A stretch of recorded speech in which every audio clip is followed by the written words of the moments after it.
Hello everyone, welcome to our channel Parvati diaries. నా introduction వీడియోకి మీరు ఇచ్చిన ప్రేమ సపోర్ట్కి ముందుగా చాలా thank you so much everyone.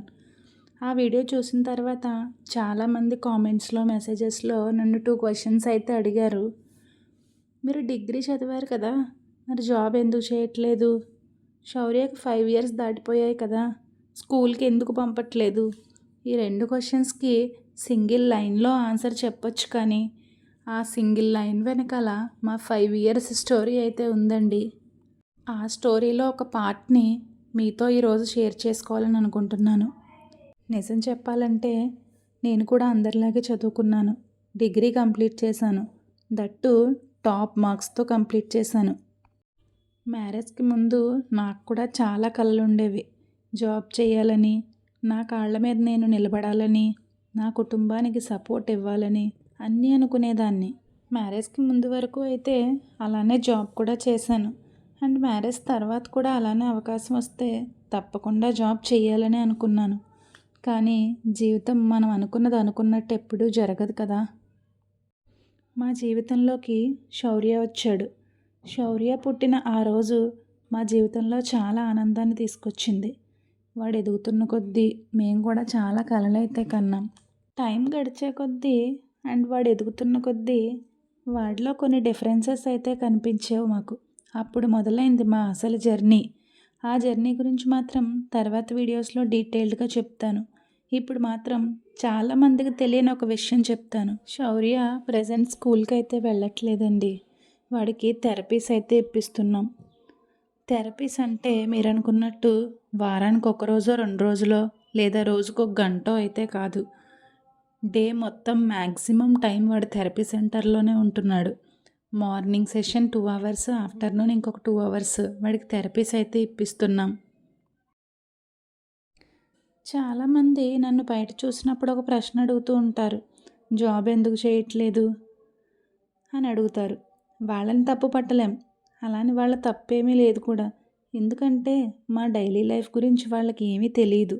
Morning లేవటం నుంచి నైట్ పడుకునే వరకు మా డే రొటీన్ మొత్తం శౌర్య చుట్టూనే తిరుగుతుందనే విషయం వాళ్ళకైతే తెలియదు కదా. ఇంకొందరైతే స్కూల్లో జాయిన్ చేయొచ్చు కదా అని సజెషన్స్ కూడా ఇస్తూ ఉంటారు. నిజానికి పేరెంట్స్గా వాళ్ళకంటే ముందు మాకు అదే కోరిక ఉంటుంది కదండి. మా బాబు కూడా మిగతా పిల్లల్లాగే బ్యాగ్ వేసుకుని అమ్మా బాయ్ అంటూ స్కూల్కి వెళ్ళాలని, ఫ్రెండ్స్తో ఆడుకుంటూ, టీచర్స్ చెప్పింది వింటూ చక్కగా క్లాస్ రూమ్లో కూర్చొని హ్యాపీగా చదువుకొని ఈవినింగ్ కల్లా ఇంటికి తిరిగి రావాలని ప్రతి పేరెంట్స్గా అందరికీ ఉండే కోరికే మాకు కూడా ఉంటుంది. కానీ ప్రజెంట్ వీడున్న సిచ్యువేషన్కి థెరపీసే చాలా ఇంపార్టెంట్. వీడికి అవసరమైన స్కిల్స్ రావాలి ముందుగా వీడికి. అందుకే ఇప్పుడు మేము థెరపీస్కే ఎక్కువగా ఇంపార్టెన్స్ అయితే ఇస్తున్నామండి. కొన్ని రోజులు చాలా కష్టంగా అనిపిస్తూ ఉంటాయి, అలసిపోతూ ఉంటాం, ఏడవాలనిపించే సిచ్యువేషన్స్ కూడా వస్తూ ఉంటాయి. కానీ వాడిలో వచ్చే చిన్న చిన్న మార్పులు, ఏదైనా కొత్త టాస్క్ ఏదైనా నేర్చుకొని చేయగలిగినప్పుడు ఆ ధైర్యం మళ్ళీ తిరిగి అయితే వస్తుంది మాకు. చాలామంది అడుగుతూ ఉంటారు, ఇంత పేషెన్స్ ఓపిక మీకు ఎలా వస్తుందని. నిజం చెప్పాలంటే నాకు అసలు పేషెన్సే ఉండేది కాదండి. అది మనం తెచ్చుకోవాలంటే వచ్చేది కూడా కాదు. సిచ్యువేషన్సే మనకి అన్నీ నేర్పిస్తాయి. శౌర్యకి మదర్గా మారిన తర్వాత నా బలం ఎంత ఉందో నాకే తెలిసింది, అండ్ నా స్ట్రెంగ్త్ కూడా చాలా ఇంక్రీజ్ అయింది. నేను ఈ వీడియో ఎందుకు చేస్తున్నానంటే ఎవరిని నిజంగా జాలిపడమని అడగడానికి కాదండి. మా లైఫ్లో ఏం జరుగుతుందనేది ట్రాన్స్పరెంట్గా, నిజాయితీగా మీతో పంచుకోవడానికి మాత్రమే. మా ఈ ప్రయాణాన్ని చూసి ఇలాంటి సిచ్యువేషన్లో ఉన్న ఇంకో మదర్కి నేను ఒంటరిగా లేను అనే ఫీలింగ్ కలిగితే ఈ వీడియో చేసినందుకు నాకు చాలా హ్యాపీగా అయితే ఉంటుంది.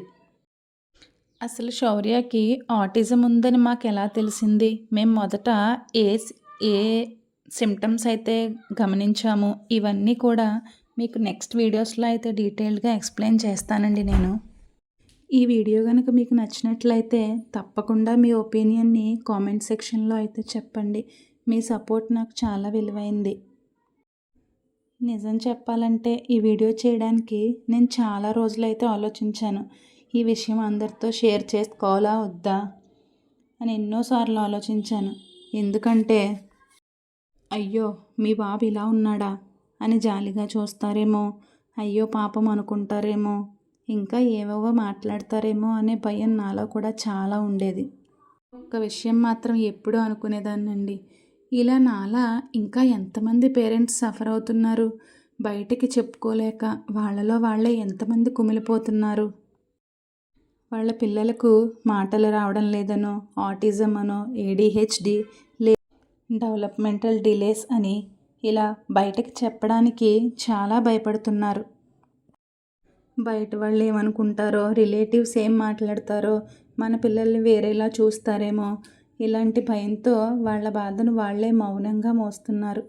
ఒకప్పుడు నేను కూడా వాళ్ళలో ఒక్కదాన్నే. కానీ ఈ ప్రయాణం నాకు ఒక విషయం నేర్పింది. మనం మన పిల్లల్ని దాచుకోవాల్సిన అవసరం ఏమీ లేదు. వాళ్ళని అర్థం చేసుకోలేని ఆ మనుషులకు తెలియాలి అదంతా. అందుకే ఈరోజు ధైర్యంగా మీ ముందు ఈ విషయాన్ని అయితే చెప్తున్నాను. మా బాబు శౌర్యకు ఆటిజం ఉందండి. ఈ మాట చెప్పడానికి ఇప్పుడు నాకు ఎలాంటి భయం లేదు. ఎందుకంటే ఇప్పుడు వాడు మాకేమీ భారం కాదు. వాడు ఒక గాడ్ ఇచ్చిన వాల్యుబుల్ గిఫ్ట్ అంతే. గాడ్ కూడా నన్నే చూస్ చేసుకున్నాడు. ఆ దేవుడికి కూడా నేనైతేనే వీడికి పర్ఫెక్ట్ మదర్ని, నేనైతేనే వీడిని అర్థం చేసుకోగలను అని మాత్రమే కదండి నాకు ఇచ్చాడు. సో ఈ వీడియో ద్వారా నేను చెప్పాలనుకున్నది ఒక్కటే విషయం అండి. ఎవ్వరూ కూడా మీ పిల్లలు ఇలా ఉన్నారని అయితే భయపడొద్దు. ఎవరికైనా చెప్పడానికి కూడా అస్సలు ఫీల్ అవ్వద్దు. ఈ వీడియో చూస్తున్న మీలో ఎవరైనా ఇలాంటి ప్రాబ్లంతో సఫర్ అవుతూ ఉన్న పిల్లలకు మదర్ కానీ ఫాదర్ కానీ అయ్యుండుంటే ఖచ్చితంగా మీ ఎక్స్పీరియన్స్ని, మీ ఫీలింగ్స్ని కింద కామెంట్ సెక్షన్లో అయితే షేర్ చేసుకోండి. మా శౌర్య యొక్క ఈ జర్నీకి సపోర్ట్ చేస్తూ కామెంట్ సెక్షన్లో ఒక చిన్న హార్ట్ సింబల్ అయితే డ్రాప్ చేయండి. వీడియోని ఇంతవరకు చూసినందుకు థ్యాంక్ యూ సో మచ్ అండి. అలాగే సబ్స్క్రైబ్ బటన్ కూడా క్లిక్ చేసుకుని సబ్స్క్రైబ్ చేసుకోండి. Thank you so much.